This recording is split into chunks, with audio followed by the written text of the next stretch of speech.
اور آپ تمام دیکھنے اور سننے والوں کو السلام علیکم۔ ناظرین گرامی، اصل سکندر اعظم کون تھا؟ تاریخ اسلام کے حضرت عمر فاروق رضی اللہ تعالی عنہ یا مقدونیہ کا الیگزینڈر، یہ وہ سوال ہے جس کا جواب دینا دنیا بھر کے مورخین پر فرض ہے۔ آج SMS کا دورہ ہے۔ موبائل کا میسجنگ سسٹم چند سیکنڈ میں خیالات کو دنیا کے دوسرے کونے میں پہنچا دیتا ہے۔ جدید دور کی سہولت سے اب قارئین اور ناظرین بھرپور فائدہ اٹھاتے ہیں۔ گزشتہ روز کسی صاحب نے پیغام بھیجا کہ کاش آپ نے حضرت عمر فاروق رضی اللہ تعالی عنہ پہ کوئی ویڈیو بنائی ہوتی، اور اس وقت سے میں سوچ رہا ہوں کہ مقدونیہ کا الیگزینڈر سکندر اعظم تھا یا حضرت عمر فاروق رضی اللہ تعالی عنہ۔ دوستو، آپ دیکھ رہے ہیں اردو ڈسکوری کے اس معتبر چینل کو، جس نے آج کی زیر نظر ویڈیو کے لیے اسی حساس موضوع پر فیصلہ کرنے کی کوشش کی ہے۔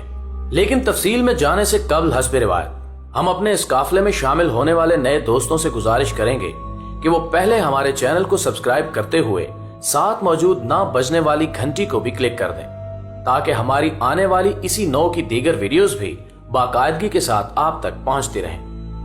ناظرین گرامی، ہم نے بچپن میں پڑھا تھا کہ مقدونیہ کا الیگزینڈر 20 سال کی عمر میں بادشاہ بنا، 23 سال کی عمر میں مقدونیہ سے نکلا۔ اس نے سب سے پہلے میرا نام سوربھ پٹیل ہے، میں ممبئی کا رہنے والا ہوں۔ اب جب بھی فری ٹائم ہوتا ہے آن لائن رمی کھیل لیتا ہوں۔ پورا یونان فتح کیا، اس کے بعد وہ ترکی میں داخل ہوا اور پھر ایران کے دارا شکوہ کو شکست دی، پھر وہ شام پہنچا، پھر اس نے یروشلم اور بابل کا رخ کیا، پھر وہ مصر پہنچا، پھر وہ ہندوستان آیا۔ ہندوستان میں اس نے پورس سے جنگ لڑی، اپنے عزیز از جان گھوڑے کی یاد میں حالیہ شہر آباد کیا، مکران سے ہوتا ہوا واپسی کا سفر شروع کیا، راستے میں ٹائیفائڈ میں مبتلا ہوا اور 323 قبل مسیح میں 33 سال کی عمر میں بخت نصر کے محل میں انتقال کر گیا۔ دنیا کو آج تک بتایا گیا کہ وہ انسانی تاریخ کا عظیم جرنیل، فاتح اور بادشاہ تھا، اور تاریخ نے اس کے کارناموں کی وجہ سے اسے الیگزینڈر دی گریٹ کا نام دے دیا، اور ہم نے اسے سکندر یعنی بادشاہوں کا بادشاہ بنا دیا۔ لیکن آج میں 21ویں صدی کے 19ویں سال میں پوری دنیا کے مورخین کے سامنے یہ سوال رکھنا چاہتا ہوں کہ کیا حضرت عمر فاروق رضی اللہ تعالی عنہ کے ہوتے ہوئے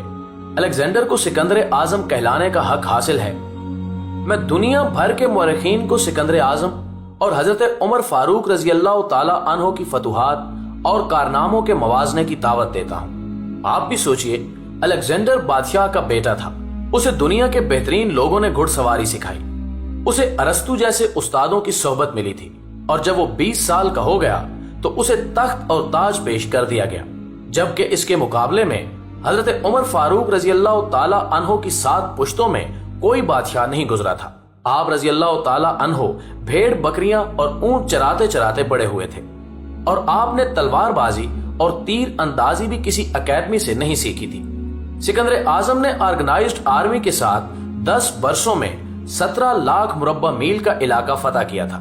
جبکہ حضرت عمر فاروق رضی اللہ تعالی عنہ نے 10 برسوں میں آرگنائزڈ آرمی کے بغیر 22 لاکھ مربع میل کا علاقہ فتح کیا، اور اس میں روم اور ایران کی 2 سپر پاورز بھی شامل تھیں۔ آج کے سیٹلائٹ، میزائل اور آبدوزوں کے دور میں بھی دنیا کے کسی حکمران کے پاس اتنی بڑی سلطنت نہیں جو حضرت عمر فاروق رضی اللہ تعالی عنہ نے نہ صرف گھوڑوں کی پیٹھ پر بیٹھ کر فتح کرائی تھی، بلکہ اس کا انتظام و انصرام بھی چلایا تھا۔ الیگزینڈر نے فتوحات کے دوران اپنے بے شمار جرنیل قتل کرائے، بے شمار جرنیلوں اور جوانوں نے اس کا ساتھ چھوڑا، اس کے خلاف بغاوتیں بھی ہوئیں، اور ہندوستان میں اس کی فوج نے آگے بڑھنے سے انکار بھی کر دیا۔ لیکن حضرت عمر فاروق رضی اللہ تعالی عنہ کے کسی ساتھی کو ان کے حکم سے سرتابی کی جرت نہ ہوئی۔ وہ ایسے کمانڈر تھے کہ آپ رضی اللہ تعالی عنہ نے عین میدان جنگ میں عالم اسلام کے سب سے بڑے سپہ سالار حضرت خالد بن ولید رضی اللہ تعالی عنہ کو معزول کر دیا، اور کسی کو یہ حکم ٹالنے کی جرت نہ ہوئی۔ آپ نے حضرت سعد بن ابی وقاص رضی اللہ تعالی عنہ کو کوفے کی گورنری سے ہٹا دیا۔ آپ نے حضرت حارث بن کعب رضی اللہ تعالی عنہ سے گورنری واپس لے لی۔ آپ نے حضرت عمر بن عاص رضی اللہ تعالی عنہ کا مال ضبط کر لیا، اور آپ نے حمص کے گورنر کو واپس بلا کر اونٹ چرانے پر لگا دیا، لیکن کسی کو حکم عدولی کی جرت نہ ہوئی۔